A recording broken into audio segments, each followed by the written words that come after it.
Hey everyone, it's Mrs. Brimlow here, and I am here to give you the directions on how to complete your project. So, instead of doing a traditional assessment like I was planning, I'm actually going to have you work on this project, and it's going to be due Wednesday as of now. That could change though, depending on how much time we need to complete this. So please make sure you're checking your email and Canvas regularly. So, you are going to create a math clock. I actually used to have one in my classroom that had all the different math problems around it, but it broke unfortunately. And so you're going to design one for me now.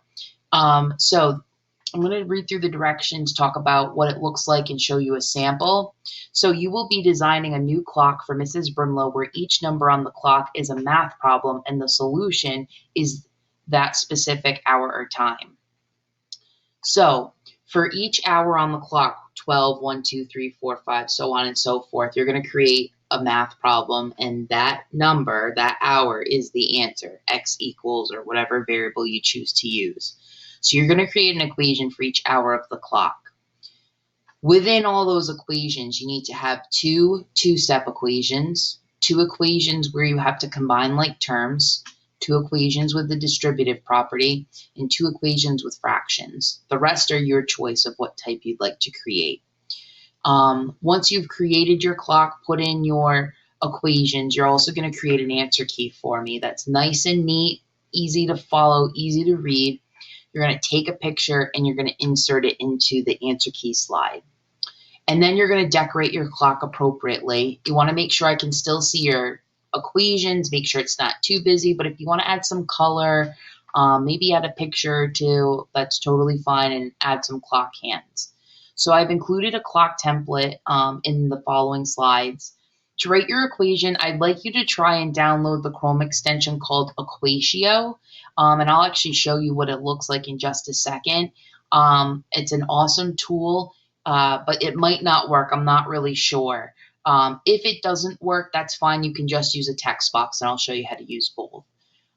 This is a project that's worth 100 points. Once again, this is in place of a traditional assessment. So I'm no longer doing an assessment next week as I originally planned. This is going to replace that.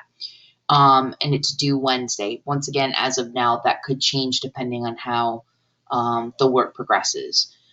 There is a rubric on the last slide.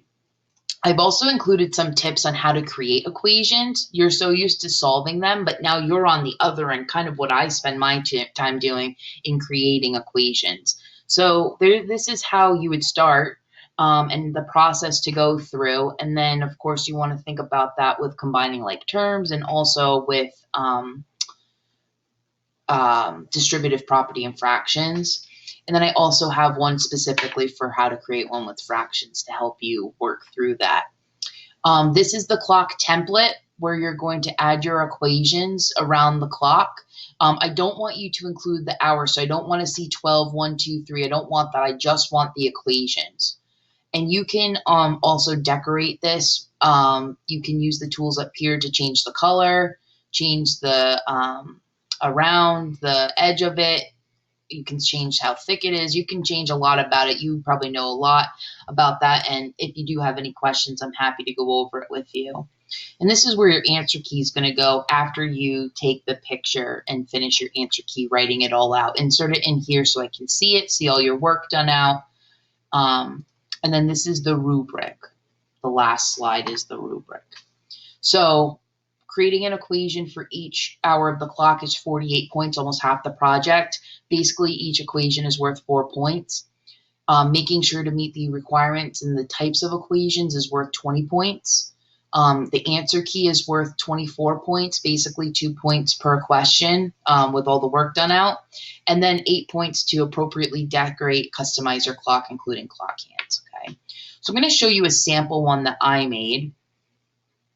So here's my clock. I didn't make the whole thing, but I did one of each type of equation so you could see what it would look like. So I have 12, 3, 6, and 9. And then you'd also have to add 1, 2, 4, 5, so on and so forth.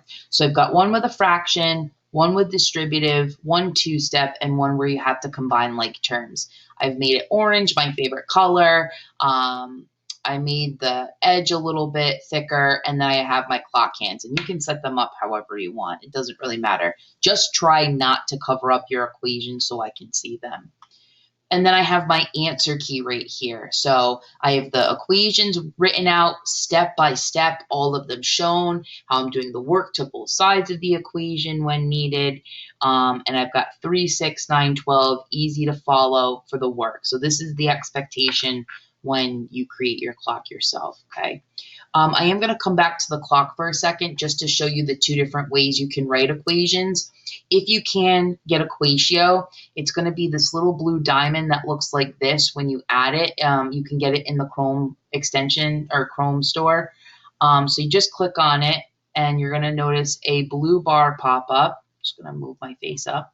So you click this where it says the equation editor.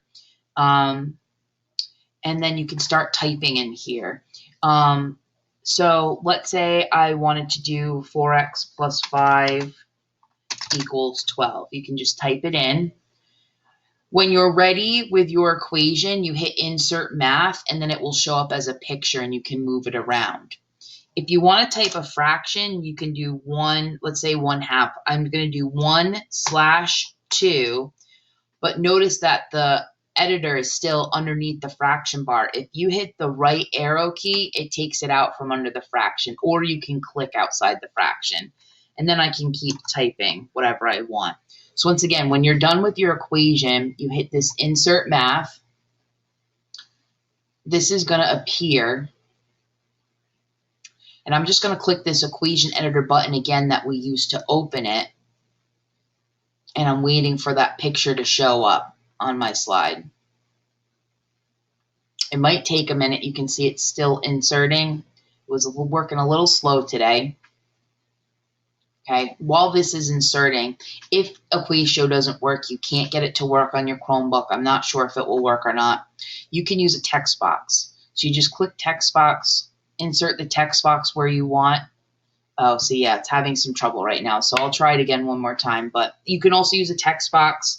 Just type in 4x plus 5 equals 10, and whatever your equation is. If you have to do a fraction, just use the slash for the computer and finish typing your equation. Okay, so once again, if you can get Equatio, I suggest it. If you can't, no big deal. Just use text boxes all around the best you can. Okay. If you have any questions, please reach out, send me an email. We can schedule a Google Meet. I'm happy to work on this with you and go over any questions you have. And I think that's it. So I look forward to seeing what you come up with. And once again, please reach out if you have any questions. I will talk to you soon.